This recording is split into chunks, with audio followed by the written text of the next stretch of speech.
अस्सलामुअलैकुम दोस्तों, मियां खलीफा।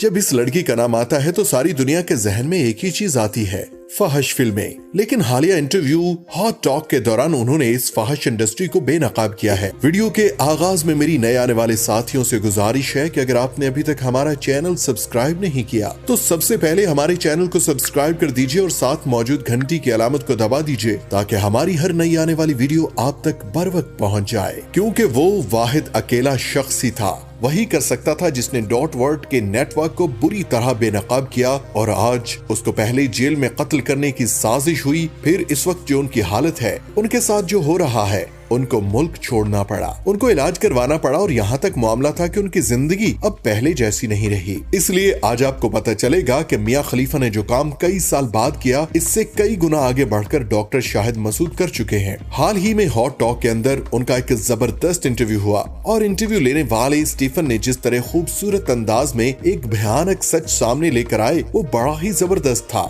मियां खलीफा बताती हैं कि उनको ऑफर आई कि आप मॉडलिंग करें, आप अच्छी दिखती हैं। कहती हैं कि मैंने ऑफर कबूल की। उसके बाद उन्होंने मुझसे कहा कि अगर आप इस काम को छोड़कर आप फाहिश फिल्मों में काम करें तो आपके लिए ज्यादा बेहतर होगा, टाइम कम लगेगा, आपको पैसा भी मिल जाएगा। कहती हैं कि जब भी इस तरह के दरिंदे दुनिया में आते हैं तो ये ना अखबार में इश्तिहार देते हैं ना कहीं और, ये डायरेक्टली भी नहीं आते। ये पहले आपको मॉडलिंग की ऑफर करते हैं, कमर्शियल की ऑफर करते हैं, फिर वहाँ से आपको ट्रैप करवाते करवाते आपको कहीं और ले जाते हैं। जब उन्होंने मुझे कहा कि हम आपके साथ साइन करेंगे तो $12,000 दिए गए। मैंने अपनी पूरी जिंदगी में सिर्फ 3 महीने काम किया और 12 फिल्में मैंने साइन की हैं। हर फिल्म का, हर सीन का मुझे $1,000 दिया जाता था और उसके बाद उन्होंने मुझे कॉन्ट्रैक्ट दिया। वो इतनी खतरनाक शीखें होती हैं और अल्फाज का इतना हेर फेर होता है कि आम इंसान उनको समझ ही नहीं पाता। मैं 21 साल की थी, ना लॉयर था मेरे पास ना कुछ था। उन्होंने मुझे कहा और मैंने उसको पढ़ा और साइन कर दिया। जब मैं कॉन्ट्रैक्ट पढ़ रही थी तो ये सारे मेरे इर्द गिर्द जमा थे और मुझे घूर रहे थे और इस तरह की गुफ्तगू कर रहे थे जिससे जल्द अज जल्द मैं कॉन्ट्रैक्ट को क्लियर करूं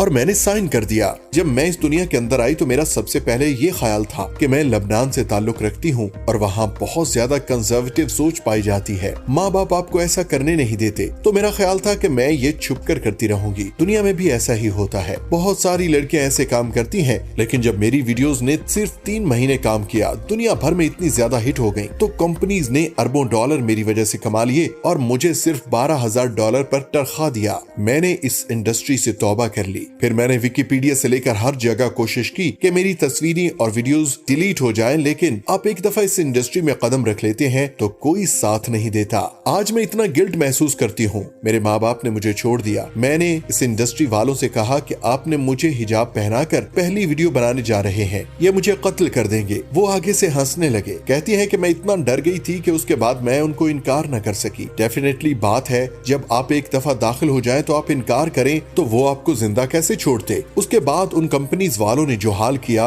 अरबों डॉलर्स उन्होंने कमा लिए और एक जो कमाने वाली थी, कमा कर देने वाली थी, उसको सिर्फ 12,000 दिए और उसने 3 महीने काम किया। और आज भी देख लें कि उसकी वीडियोस पे मिलियंस ऑफ व्यूज होते हैं। ये मामला आगे चलता जा रहा है और इस इंडस्ट्री का इतना गंद है कि पहले आप वीडियो बनाते हैं। उसका कहना है कि आम रूटीन के अंदर जो मियाँ बीवी करते हैं और जो दुनिया देखती है वीडियोस में बहुत मुख्तलिफ होता है। एक फिल्म के लिए 12-12, 14-14 घंटे लगाते हैं और उसको इस तरह प्रेजेंट किया जाता है कि पूरी दुनिया के घर तबाह हो रहे हैं, लोगों की जिंदगियां तबाह हो रही हैं। वो चाहते हैं कि उनका पार्टनर भी फिल्मों की तरह उसी तरह परफॉर्म करे, वही स्टेप करे, वही सब कुछ करे जो नामुमकिन है, जिसकी वजह से घर तबाह हो रहे हैं। और मैं इतना शर्म महसूस करती हूँ कि शायद मैंने जिंदगी में इससे ज्यादा तकलीफ न सही हो। मैंने इंडस्ट्री छोड़कर उसको एक्सपोज करने की कोशिश भी की, दुनिया को बताने की कोशिश भी की कि ये गंद क्या है, लेकिन ये इतने पावरफुल लोग हैं कि ये कुछ खत्म नहीं करते और ना ही मेरी कोई तस्वीर वगैरह हटाने की इजाजत देते हैं। उन्होंने कॉन्ट्रैक्ट में ऐसे ऐसे अल्फाज रखे होते हैं, ऐसी ऐसी लड़कियों को फांस रखा है कि वो चाहकर भी नहीं निकल पाएंगी और पूरी दुनिया के अंदर उनका इमेज बर्बाद हो चुका है। मैंने अब एक चीफ से मंगनी की है, लेकिन मेरी जिंदगी इतनी खराब है कि मैं पब्लिक में नहीं जा सकती। मैंने सिर्फ 3 महीने करने के बाद रिग्रेट किया कि मैं इसको छोड़ दूं और ये इतने ताकतवर लोग हैं कि एक दफा आपको फंसा ले तो फिर आपकी जान नहीं छोड़ते। मुझे दुनिया भर से कत्ल की धमकियां आती रहीं। उन्होंने इस्लाम को बदनाम करने के लिए मुझे हिजाब पहनाया, मुझे पता नहीं था। अब हालात ये हैं कि बुरी तरह मैं जहाँ भी दुनिया में जाती हूँ मुझे शर्म आती है। लोग मेरा जिस्म देखते हैं और बुरी निगाहों से देखते हैं। ये तो मियां खलीफा ने छोटी सी दास्तान सुनाई है। तो आप ये देख लें कि डॉक्टर शाहिद ने आगे बढ़कर दज्जाली फितने को एक्सपोज किया है। तो क्या हाल किया आपने उसको जेल में डाला,